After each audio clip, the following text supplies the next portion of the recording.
How's it going, everybody? It's By a Flame, and I am slightly higher than my border, so I'll slouch down my chair a little bit. But how's it going, everybody? It's the Game Week 36 Plus live stream we have going on here.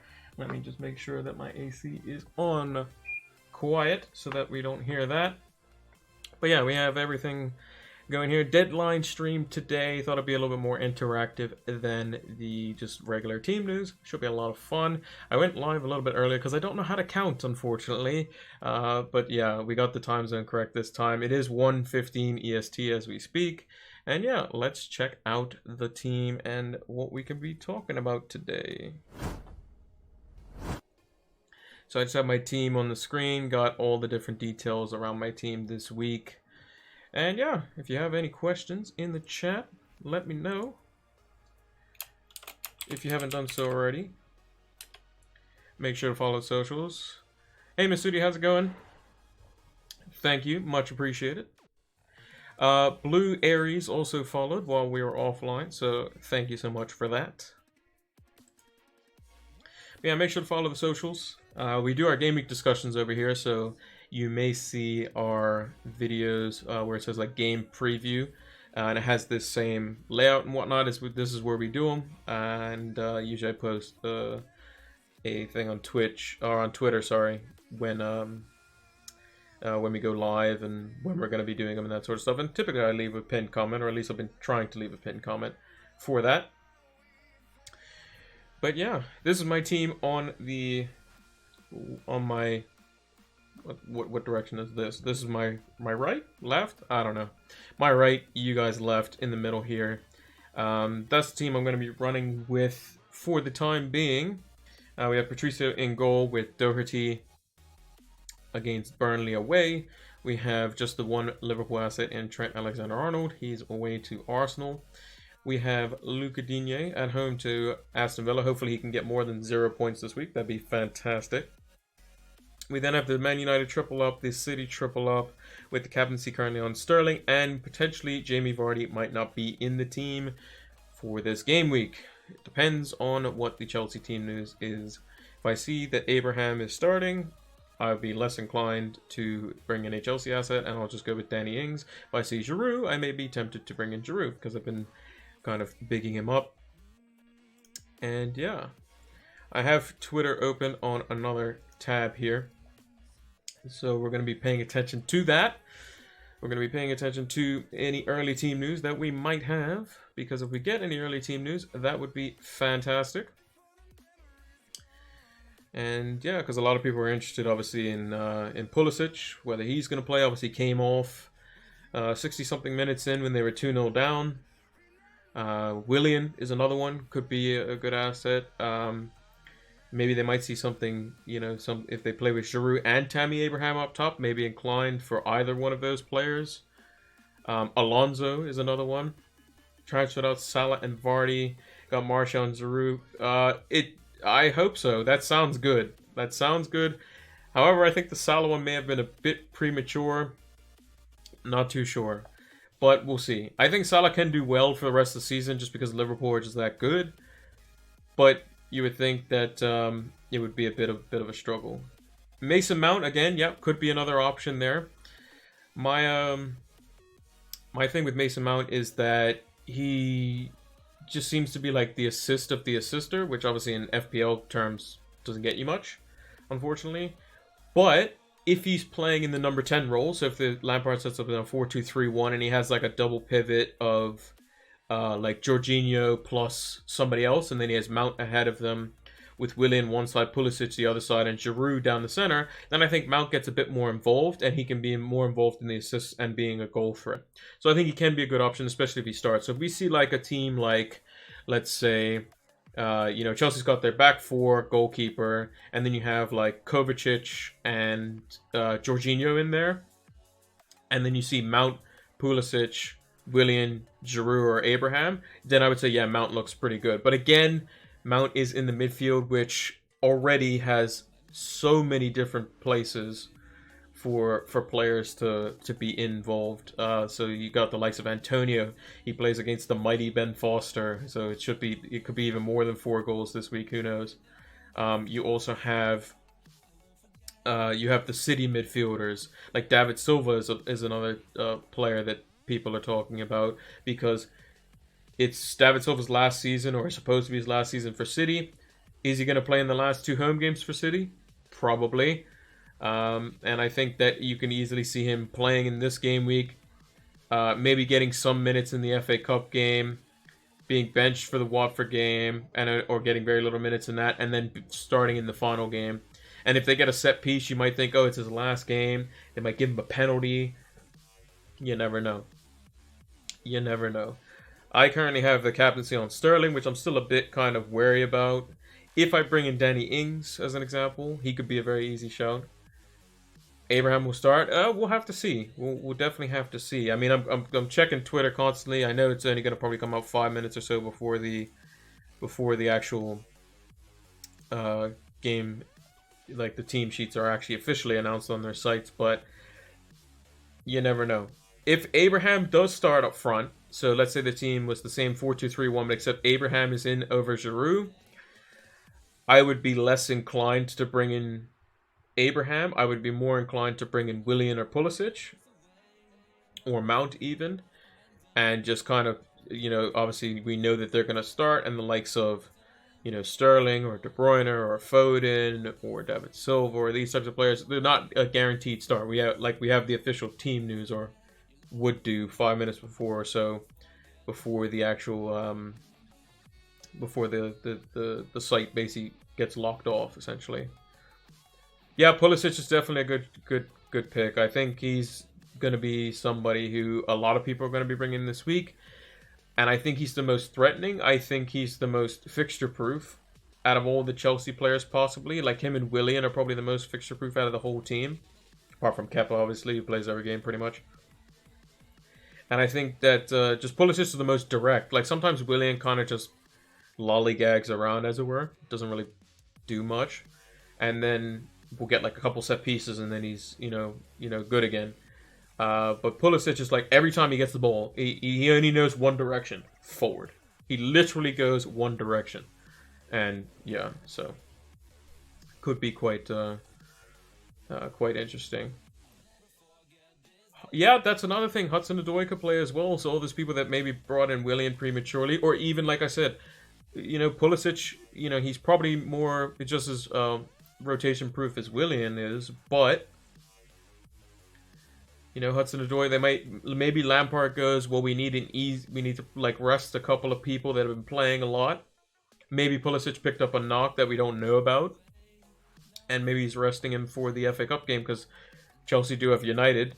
And then they have Liverpool after that too, which is another annoying thing, because Chelsea, Man United, Arsenal, and City assets, we have to lock in our team for game week 37 before they play their FA Cup game, which is a massive problem. It's a massive, massive problem, because they could get injured in the FA Cup games. They might play the full 90 in the FA Cup game, which means they might not play.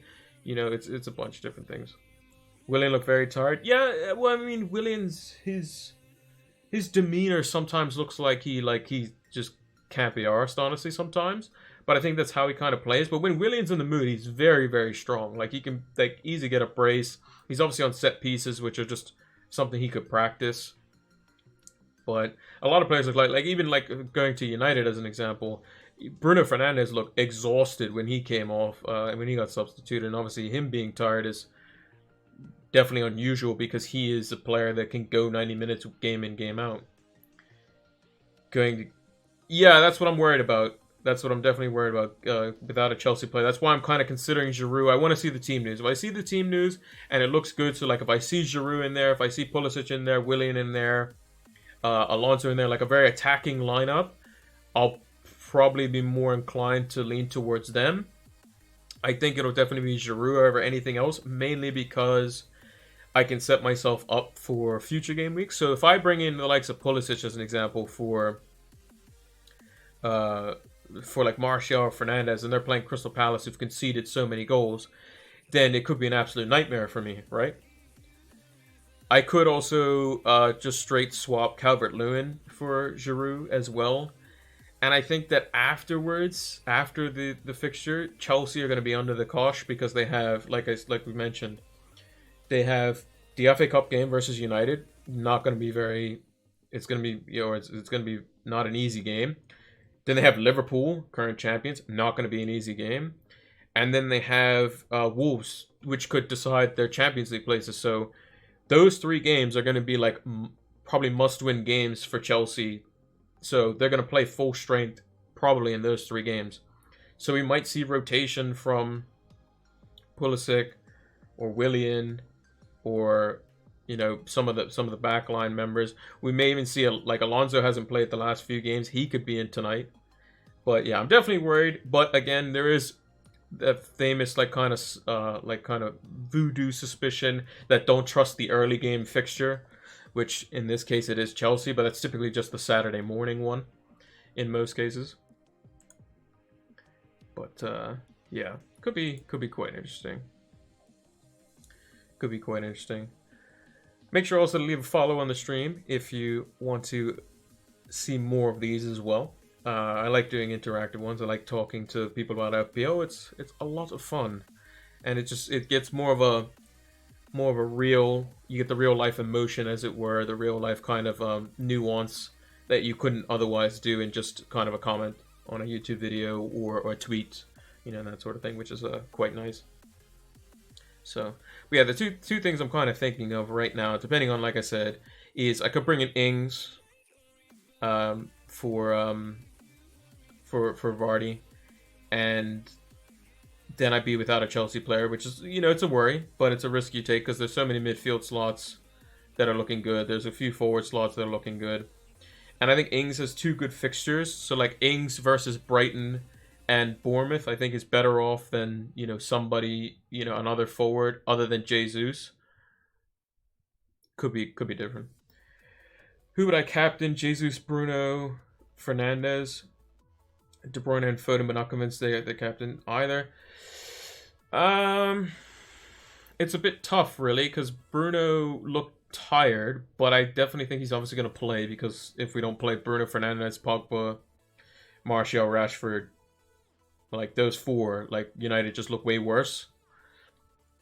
So I think Fernandes is a good captain. Crystal Palace have shipped, let me see, how many goals have they shipped since the restart? So Palace, they beat Bournemouth 2-0, so they did all right there. But then they conceded 4 to Liverpool. They then lost 1-0 to Burnley, who didn't have very many shots in the game. They lost 3-0 to Leicester. They conceded 3 goals to Chelsea. They conceded 2 goals to Aston Villa. So Bruno might not be a bad option, to be honest. Might not be a bad option. Like, I think, in my opinion, if Jesus starts, he's probably the best captaincy option this week. Probably. Maybe there's an argument for Sterling there. But I think Jesus would be the best captaincy option. How sure of you are your City trio? I'm pretty confident that Sterling will play. I'm like 95% sure that Foden will play. Because I think that, is Foden going to play in the FA Cup game? Maybe. But I think Foden is probably more important in the league games that don't really matter too much, because he's just an extra body there, and I think he's going to play more of those types of minutes. He's played the least out of like the midfielders that we know of. So I can honestly see Foden and like David Silva playing in the last, like the 2 home games that they have left in Bournemouth and Norwich. The player that I would be probably most uncertain about, I think Kevin De Bruyne kind of has to start, honestly. But again, they're definitely going to need him in the FA Cup game and then in the final. So it could be interesting there. David Silva, KDB, and Jesus. Yeah, I think that's solid. That's very good. Very solid. Because KDB, you would think Pep would learn from his mistakes and realize that KDB is the reason the team is that good. Like, when KDB's in the team, City score a ridiculous number of goals, even though he's not necessarily directly involved in like the assist or the goal. So like the last, I think it's like 9 goals that City have scored. Kevin De Bruyne has only assisted 1, but he's still been on the pitch, and he can, he does like the key passes, and people have to worry about him. Like he's just another player that when he drifts into those half spaces, in and around the box, the players look at De Bruyne because they're like, he's the key man, and then you forget about the likes of David Silva making little runs. You forget about Bernardo Silva cutting in. You forget about Riyad Mahrez like just creating width. You forget about Jesus, who's not the greatest finisher, but if he gets like any striker with a tap in, is probably going to put it away 9 times out of 10. Sterling, obviously people underrate his shooting, like his ability to shoot from outside the box, and like the first goal that he got versus Brighton in his hat trick. So it is a bit tricky with that. But yeah, I definitely think that that lineup is good for the City assets this week. And I think David Silva, he may get benched obviously in the Gameweek 37. But if he doesn't play in the FA Cup game at all, then you might say that he may play games back to back. So, but I definitely think he's going to play in this week as well as their last home game. It's just a matter of how many minutes does he see in the Watford game. But I definitely think he's a fantastic pick this week. I think him and Foden are probably the most like kind of almost assured start, and as assured as you can be with Pep Roulette and stuff like that. But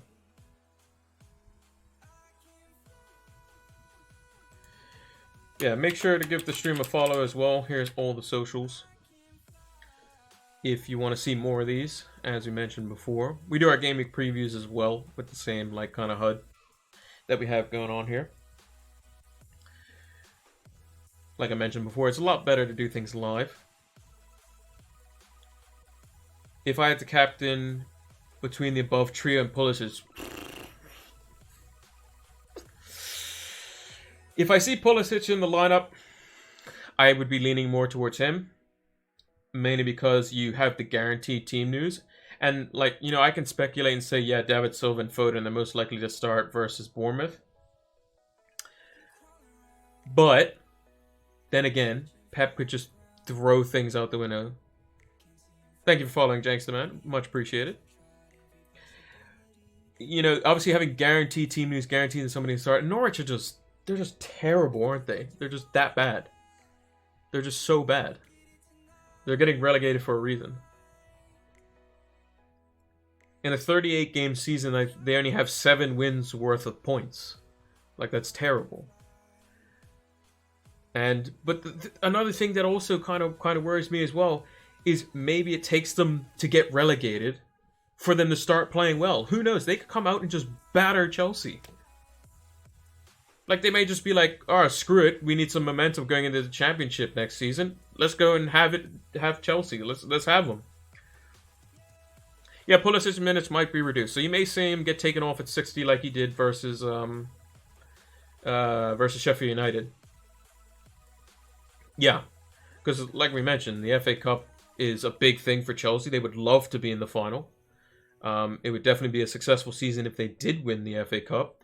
But I think they're more of a priority is definitely getting top 4 for sure, and that's going to be hard. They have to. They literally today is a must-win game. Now, obviously, Norwich is in 20th, but they can't be like, oh yeah, we'll play Abraham, Hudson-Odoi, Pedro, a bunch of fringe players potentially, and expect to go out and just slap Norwich. No, it doesn't work like that. They're still a Premier League team for the time being. And it's something where you still have to play good players. Like going back to United as an example. The second United started pulling off people like Pogba and Bruno, the team looked terrible. United subs, the bench looks deep, but it's actually not in terms of a Premier League level. Like a team like Southampton is, even though they're in 12th, I could see them easily being 8th next season, which is a very difficult team. West Ham, their form that they're showing, they could easily be top half of the table if they continue that to next season. Yeah, free hitting this game week's good too. I think free hitting is definitely Definitely good in this game week.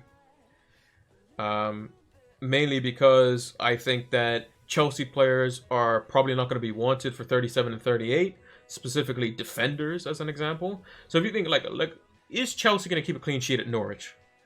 I mean, if there's any team, if there's any game that you're going to keep a clean sheet, it's got to be Norwich, surely. Right? Chelsea should be good enough to keep a clean sheet versus Norwich.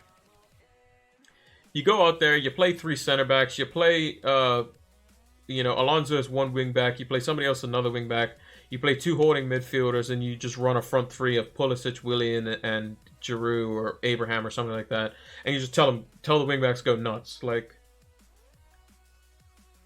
or they could play a 4-2-3-1 and just have Mount kind of control the game from center. It's and then you can just ditch them afterwards, because as much as Pulisic may get returns potentially versus Liverpool, I don't think it warrants that type of risk. Like look at some of the fixtures.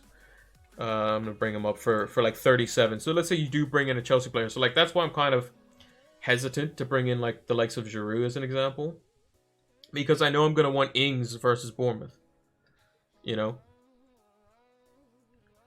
Patricio Dini, Wan-Bissaka, Aspilicueta, Pulisic, Bruno, David Silva, Ings, Richarlison. Yeah, I mean that looks solid to me.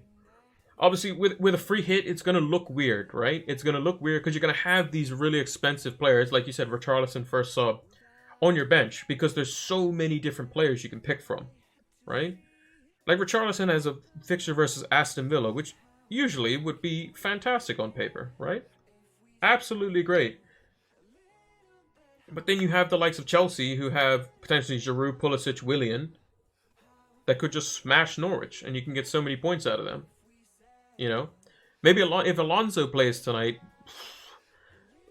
he's probably the most the most scary. I think your team's good. I think it's really good. I definitely think it's good. Patricio in goal. Burnley aren't going to have many shots, so I think he's obviously very good. That's why I've had him in my team. Just in general. Digne, obviously Aston Villa at home. You still have the Everton coverage there. I hate using that word, but you do have a player in that fixture. Wan-Bissaka's good. I think that you probably should be able to get away with just the 2 United players. Although Crystal Palace do leak a lot of goals. That's kind of the thing, basically. But other than that, everything else looks good. Like Jesus, David Silva, KDB, good trip, Man City triple up. KDB I might be a little bit worried about because I might look to FA Cup for him, because they typically go with like a Gundogan, KDB, Rodri setup in like those cup games. But I think the team's great overall. Again, with Man City assets, it's just you have 3, you hope that they play, and you kind of think who's going to score the most in the coming game weeks. And I think David Silva could be very underrated as well. What do I think of the team? So we got McCarthy, Maguire, Taylor, Saiss, Bruno, Martial, KDB, Antonio, Foden, Giroud, Jesus. I think that team looks pretty good. I like McCarthy in goal. For those that have had him, I think there's a lot of people that had him and Pope, I think. I remember I had him at one point. And they were rotating goalkeepers for that game. I think McCarthy could be quite underrated because I think Brighton suck. And if they're not careful, they could be back in relegation. But Maguire, you would think United would get back to getting a clean sheet versus Palace. Because obviously if United score first, then they score a second, and then it could just be curtains for Crystal Palace, really. Saiss, I think, obviously has a good fixture because Burnley don't shoot very much. Mind you, they are getting the likes of Chris Wood back and those sorts of players, so could be a bit dangerous. But overall, I think it's quite good. And then Bruno, Martial, KDB, Antonio, Foden. I mean, it looks good to me. Like, if I could take my defenders and change them to midfielders, I would this week. Like, there's no question about it. Because there's like 10 different midfielders that all could do well this week. Which is why, like, the likes of a free hit can be super successful or super dangerous to play.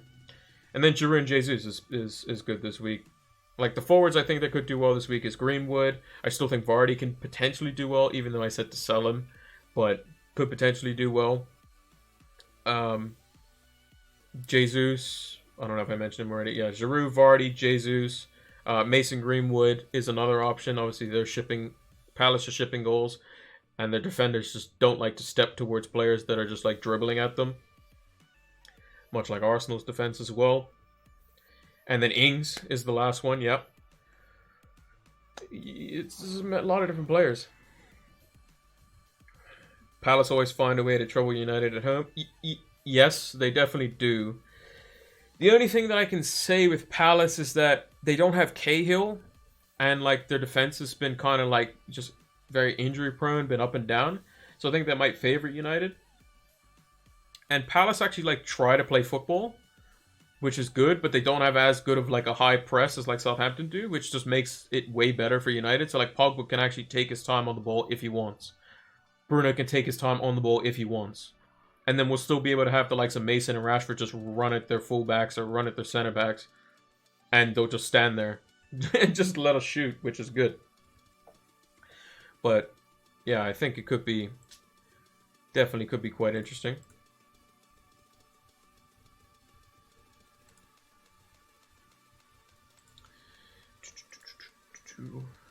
Yeah, Benteke is not injured. He got sent off, actually. After the Crystal Palace game, he got himself a naughty red card because he was mouthing off to the ref, I believe. At least that's the way at least I think that's the case. Let's see. Benteke. Yeah, he got suspended.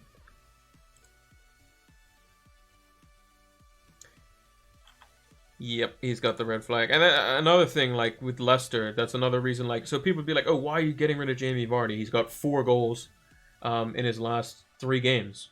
Seems good to me, right? If there's anyone that can score, Jamie Vardy can score."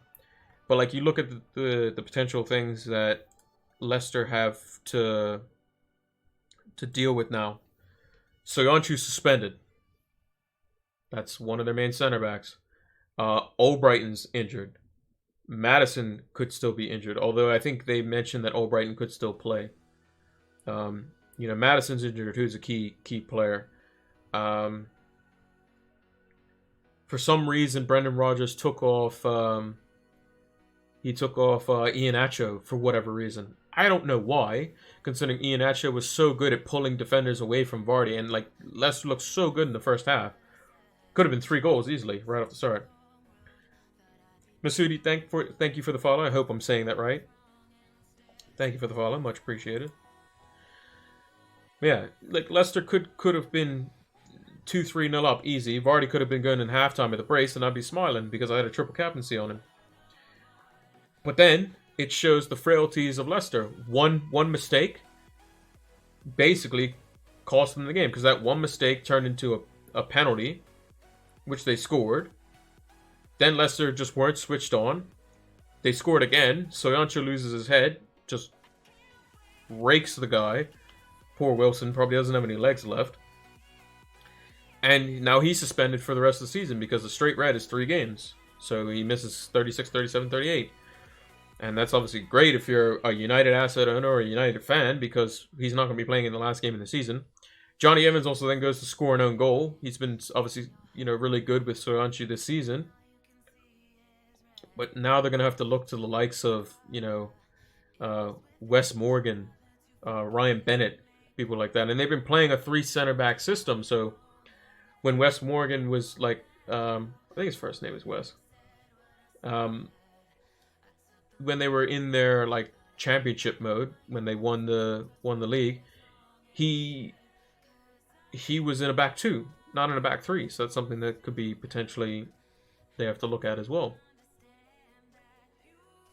9 million in the bank looks like Sterling ahead. Yeah, exactly. Like, you have to see kind of how City play. The only thing with City, like I said, everyone's gonna have a bunch of money in the bank. That's just kind of how it's gonna be, right? Everyone's gonna have a boatload of money. Like, for me, I only have 0.7, but that's mainly because I have Vardy, who's going to be downgraded anyway. But there was a point where I went into 1 week where I had 5.4 million. Didn't know what to do with it because I had Foden.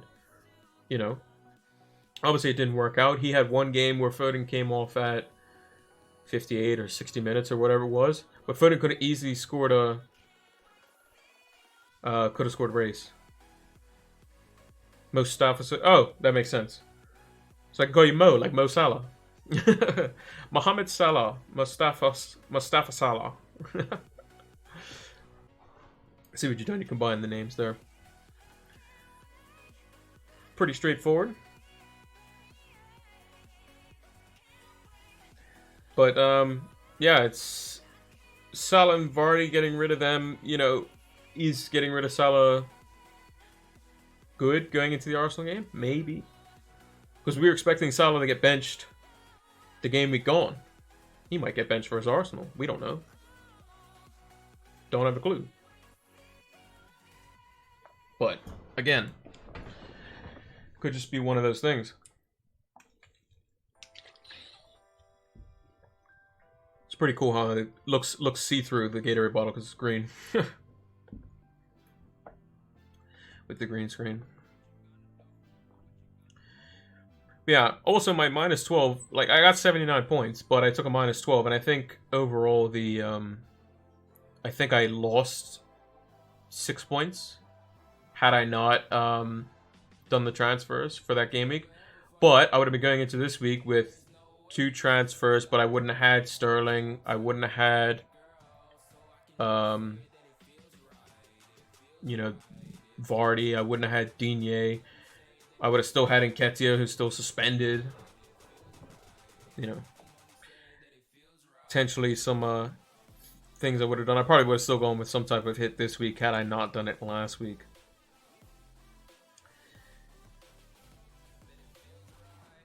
Not much longer till the deadline, just under 30 minutes.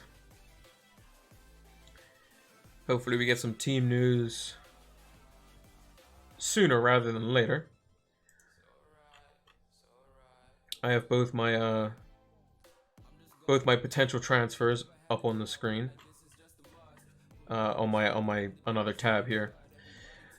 But yeah, I'm still debating over, like, cause the thing is, right,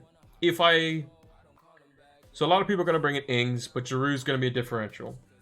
If Giroud's in the team sheet, that means I don't get Ings unless I bring him in for a hit, and that's could be bad. But if I do bring in the likes of Giroud,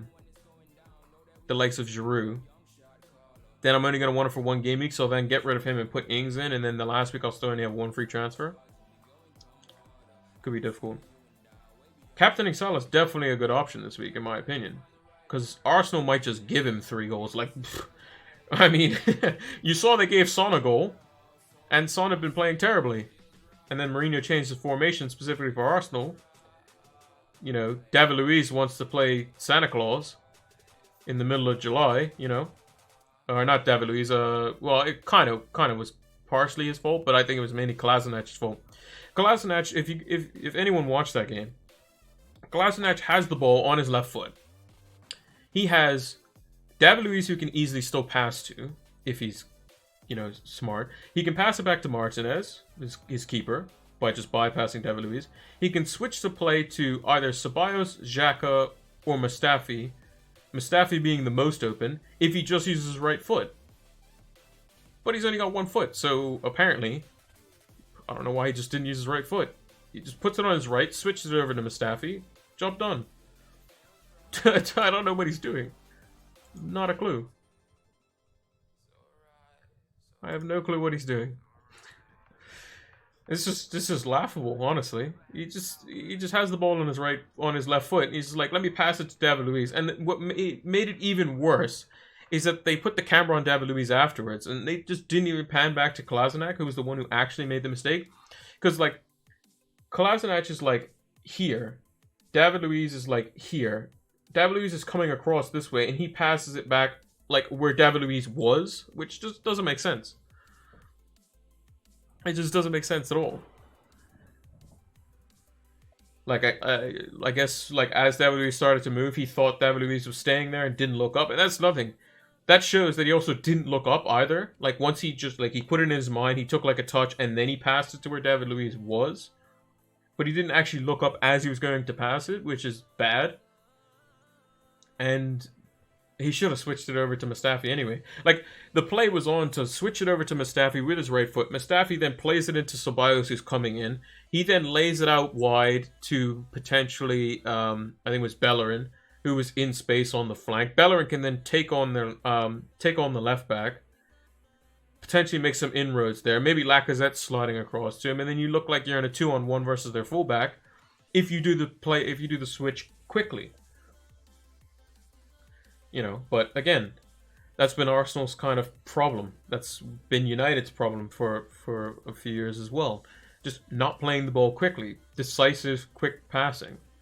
That's why City's so lethal, because they make passing look like it's just natural.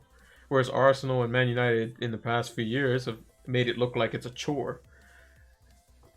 It's just one of those things, honestly. But I think Arteta's doing well. I think he just, his backline just basically needs to be sold. And then get new players there, and then he'll be fine. Maybe a potential CDM in the midfield. I think they're linked with Thomas Partey, I want to say. Could play the 6, be very good there. They just need somebody who's going to be defensive solid, just solid defensively.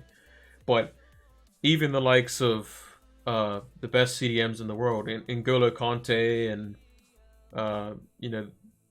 these sorts of players, they can't stop Kolasinac and David Luiz and Mustafi just going to ground when Kane hasn't even committed yet, or getting sent off, or there was a stat I saw.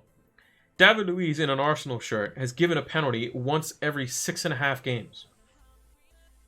Given away a penalty once every 6.5 games. That's ridiculous. That's just not good defending at all. And there were moments where Mustafi was quite good in the Spurs game. And then there's times where it's just he just looks like an absolute clown. It just doesn't make sense to me, honestly. Doesn't make much sense to me.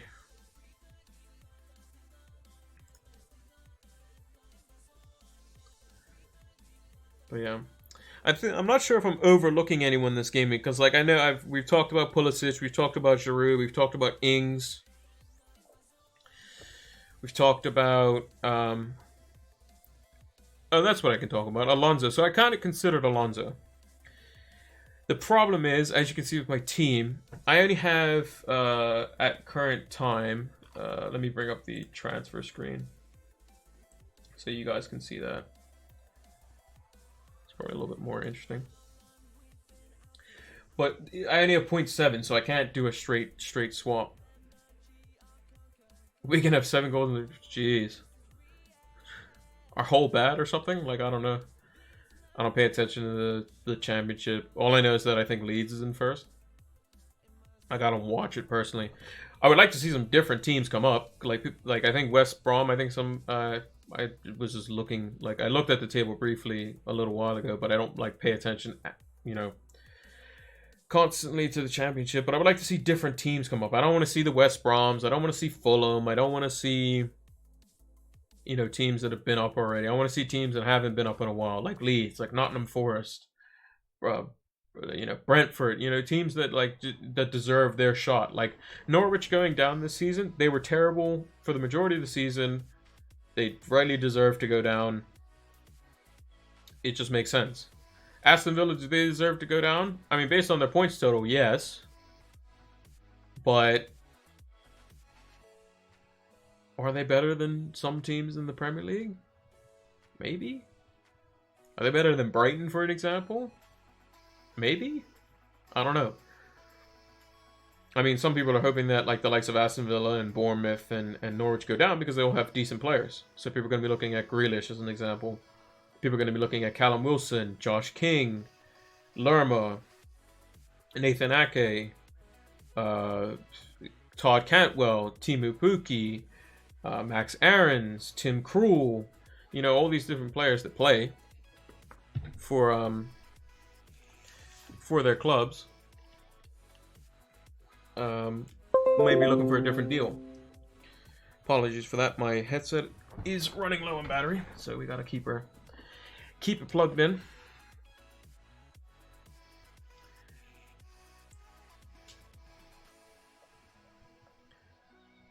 So looking at the Premier League table, is there a chance that, I mean, Villa has easier games, I think.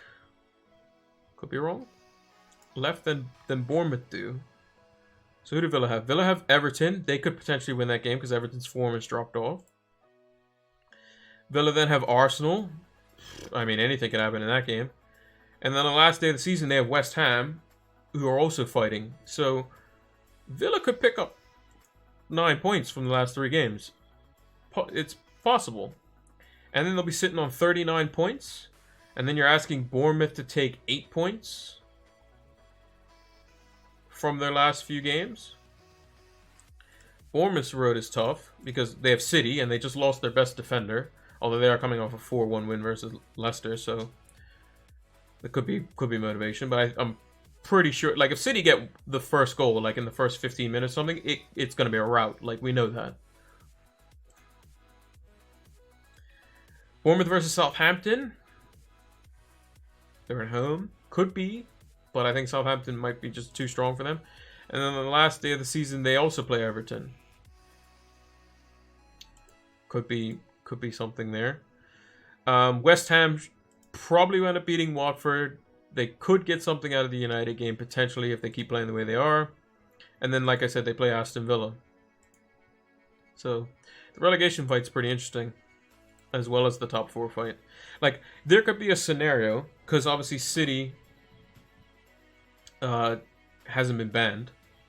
They've only been fined for the Champions League. So, they're going to be in the Champions League next season. Which means, as it stands now, Chelsea and Leicester get in. However, you expect Chelsea to drop points versus Liverpool. And could be a tough game versus Wolves. Leicester have Sheffield United, who've been on fire. They then have Spurs, who just beat Arsenal.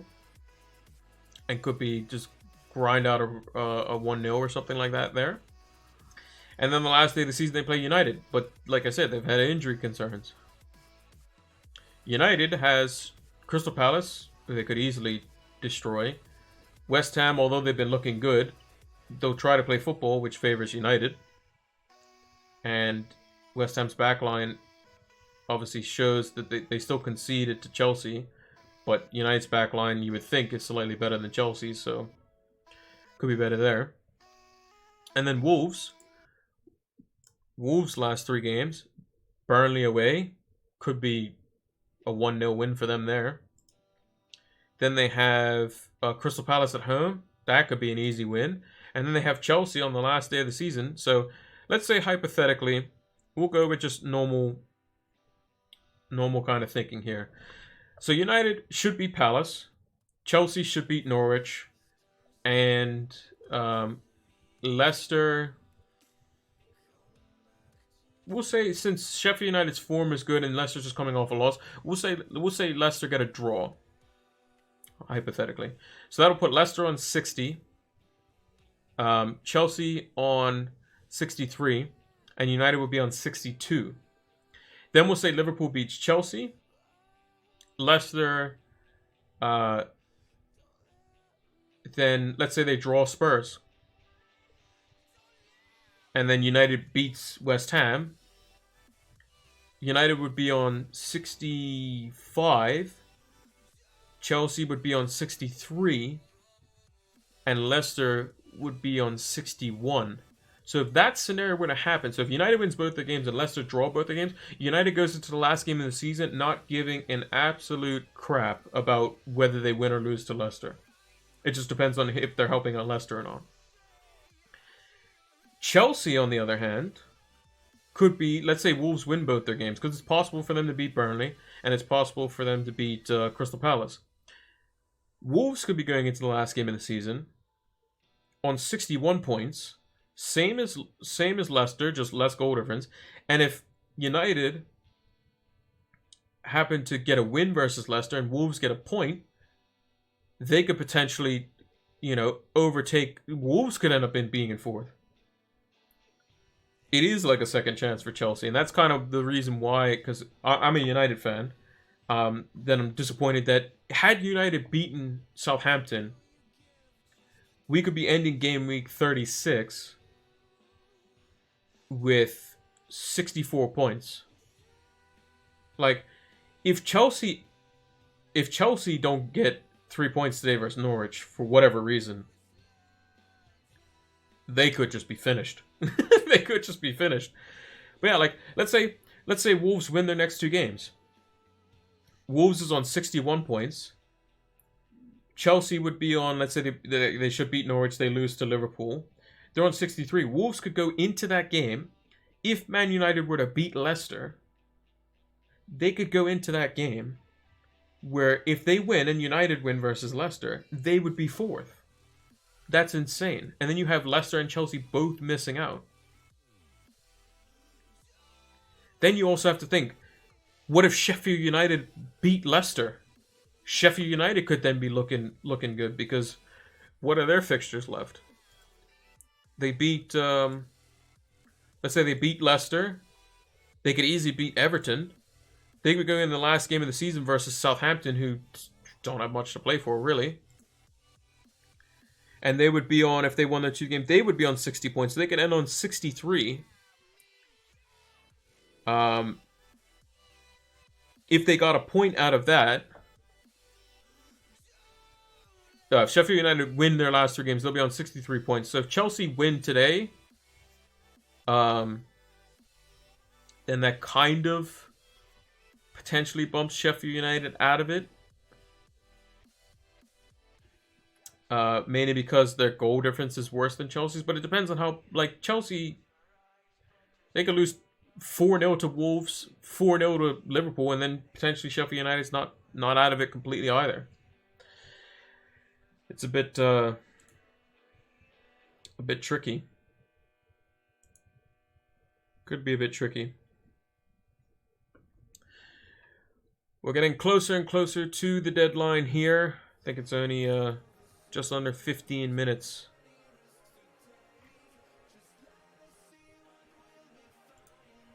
Just waiting on our resources here to give us the team news. And we shall see who we see. Like, I kind of don't want to honestly bring in a Chelsea player just because I hope that they draw or lose.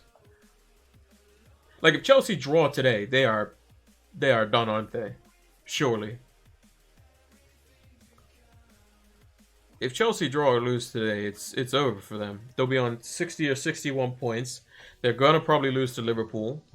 And then they have Wolves to play. And if Wolves win their next 2 games, they'll be on 61. So they'll basically be even on points. And Wolves' goal difference is only 3 behind Chelsea. So they could be going into it to whereas it depends on... Like, if Wolves go in with 1 higher goal difference and the same amount of points, they could just... I mean, Wolves could be like, yeah, we'll just set up shop and we're going to draw. You know? And then hope that United beats... hope that United beats Leicester on the last day. So... And if you look at, like, the number of times that Chelsea have dropped points, or somebody who's been in 4th or 3rd, or whoever's been there, the amount of times that they've dropped points and somebody's not taking that opportunity, mainly like United or Wolves or whoever, it's insane the amount of times that, like, Chelsea's dropped points and, like, United hasn't taken advantage of it, or Spurs or whoever. So yeah, just over 10 minutes now for the early team news. I have these transfers over on the screen waiting potentially. I'm hoping that Giroud doesn't start. Okay, so I got the team news here. Chelsea and Norwich, so pay attention everybody. So we have Azpilicueta, Alonso, RLC, I don't know who RLC is. Kovacic, Jorginho, Pulisic, Willian, Giroud all start. Mount, James, Barkley, Abraham, and Callum Hudson-Odoi are benched. Cantwell starts. Pookie is benched. Oh, Ruben Loftus-Cheek. You are right.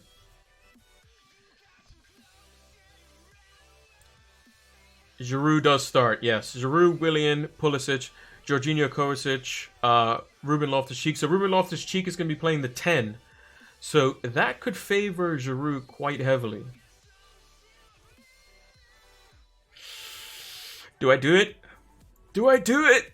Do I bring in Olivier Giroud? Do I captain him?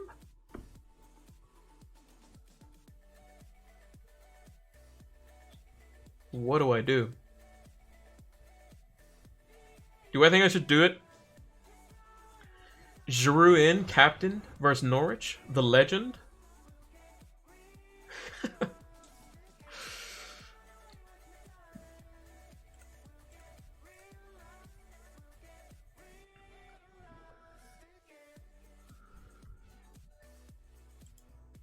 Is this what we do?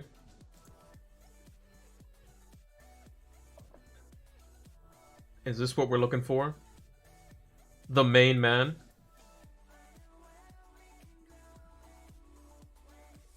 I can, like I said, I put him in my sell video. I gotta back him, right? Calvin out, Giroud in, but not captain. See, the thing is, the reason I would take out Vardy is because it allows me to do things in game week 38 that I wouldn't otherwise be able to do. So if I take out Calvert-Lewin and put in Giroud, but the thing is, I don't want to play Vardy. I'd rather play my 5 midfielders, Greenwood plus a forward. So it would either be Giroud or Ings or Vardy would be the player I would start. And it going into the last game week with a little bit of money, because remember, Giroud's probably going to turn into Ings next week. And it going into the last game week with a free transfer and just a little bit of money, like I could upgrade Foden straight to David Silva if I knew he was playing. Whereas if I transfer Calvert-Lewin out, then I would have to guaranteed get rid of Vardy. Whereas this, at least I have some money. I'm not going to be playing Vardy. He's going to be on the bench. If I were, because I'm not going to play, because I think Foden's going to start. Like, do I have the inclination of benching Kevin De Bruyne? Is that insane? Like, I'd rather take 30 minutes or 20 minutes of De Bruyne versus Bournemouth than I would Vardy right now, to be honest.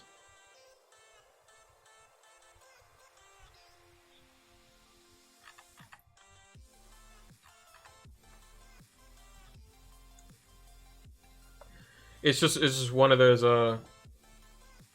things where, because the thing is, I like having a little bit of extra money. Like, I know I said money's not like an issue currently, but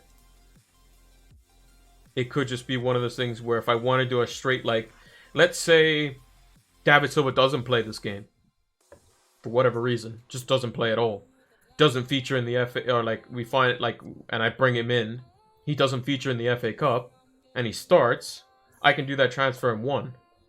That's what I'm trying to do. I'm trying to make sure I can do transfers in one. Because, like, am I going to play Vardy versus Spurs? No, I'm not. Am I going to play Vardy versus Man United? No, I'm not. Although I think Vardy could potentially score against United. But, again, that game might not, that might not even happen. Wish we could get early team. Yeah, honestly, if I had somebody who, like, was an outlet for, like, Man City. But the thing is, they don't play till tomorrow, and the players probably don't even know until about an hour and a half before, like, whether they're starting or not, because they have to be at the stadium 2 hours before. They may, like, learn on the team bus or something, and then they submit the lineups, like, the same time as they come out on the website or whatever. But yeah. Yeah, last call. Do I bring in Giroud or Ings? Which one are we looking at? Giroud is starting, guaranteed. And Ings will probably start too. Which one are we going for? Are we going for Giroud or Ings? I'm leaning towards Giroud because I think I have to back my decision in my own videos, and that just makes the most sense. And especially, I like that Loftus-Cheek starts over Mount because Loftus-Cheek is, he always looks like he's going to be able to hold the ball up, and it's going to be, he could be a target man over Giroud potentially. And then he could basically lay it into Giroud. I think we're going Giroud. I think that's what we're doing. Make transfers. Confirm.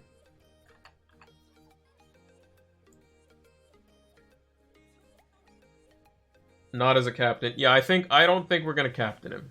I think that's a bit foolish. I think Sterling as our... Well, I think we could vice captain him potentially. I think that makes sense. Because we know he's starting. But I think the likelihood of Sterling not playing after he scores a hat-trick... Like, both him and Mars got 90 minutes, so... It's just one of those things where either of them could be benched. Which one's more likely to play in the FA Cup game versus Arsenal? Probably Mars, if I had to guess. But then again, it's like... this is what Pep does, I swear, when he goes to pick his team. He has a bag of just pictures of the players. Well, he has his defense bag, his midfield bag, and his forward bag. He just jumbles them up, reaches in, grabs 4 for the back line, grabs 3 for the midfield, and grabs 3 for the forwards, slams them down on the table, and goes, well, that's my team for today. Or he blindfolds himself and throws darts at a big foam board or something, and that's who he picks. Like, there are times where you could say, oh yeah, this person's definitely going to start. Like, Foden and Silva should definitely start this game week. They should. Because they didn't play last game week. And that's kind of how you play 60 minutes one game, you get 30 minutes the next game. 60 minutes one game, 30 minutes the next game. For all we know, David Silva could start the next 4 games straight. Like, just play 90 minutes every game. Why not? If Pep says he's going to play, he'll play. You know? But, hey. Could be pretty much anything. I think the vice captain on Giroud is a bit foolish. I'm gonna put it on Fernandes because I know he's gonna play. But I could change the captaincy to a United player potentially because they could also do just as good. But I think if Sterling starts versus Bournemouth, he can have a ridiculous hole again versus Bournemouth because Bournemouth, they concede 1, the floodgates are just open the gates, like just. And City could score 3 or 4 by halftime. And also Nathan Ake went limping off. I don't know how serious his injury is. But yeah, he could potentially be done for the season. Let me actually see what the I'm gonna see if I can find some news on that. Nathan Ake will miss the rest of the season with a huge blow for Bournemouth. Well, there you go.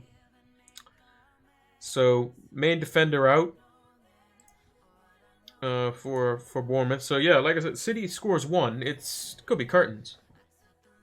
Could be absolute curtains.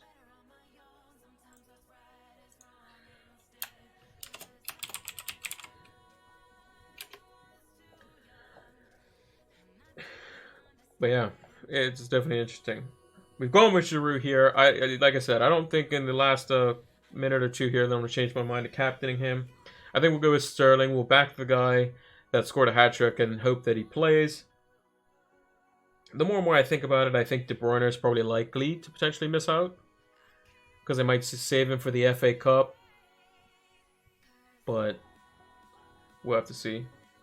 But like if I had to get like percentage chances of players that are going to start for City, I would say De Bruyne is probably like a 75% chance. Sterling's probably like a 80% chance. Foden's probably like 85. Silva's probably like 85. Bernardo Silva's probably the same as De Bruyne. And same with Mahrez. Like, they're all decently... Like, they're above 50%, so they are somewhat likely to start. But again, like I said, Pep just reaches into a bag of team pictures and pulls them out, and that's who he starts. He doesn't need a goalkeeper bag, obviously, because if he's playing anyone but Ederson, like when he's fit and available, like then who knows what he's doing.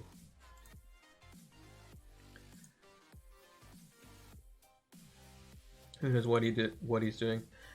And that should be it. I think it's 3:15. If I refresh this, the page should potentially break in a second here. Yep, there it is. Please try again later. So that's the deadline over and done with.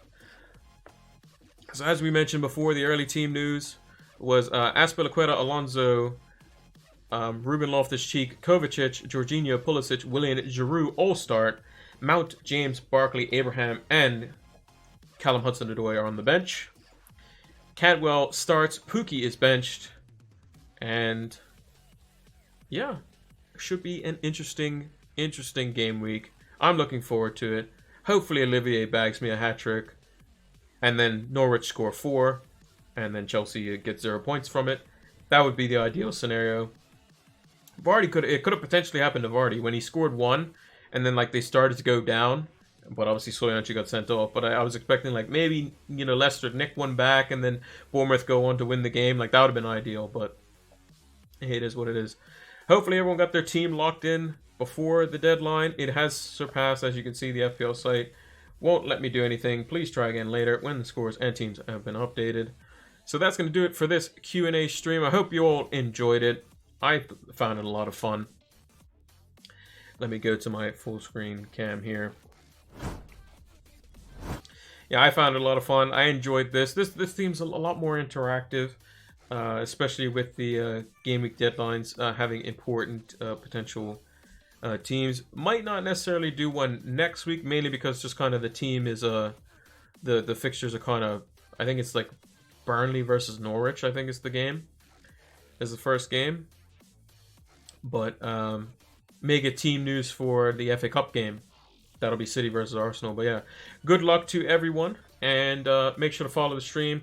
I'll just post the socials in the chat just one more time if you just showed up at the very end. It's PilotFlame226, as you can see down below me. Thanks for watching, everybody. And until the next game week, take care.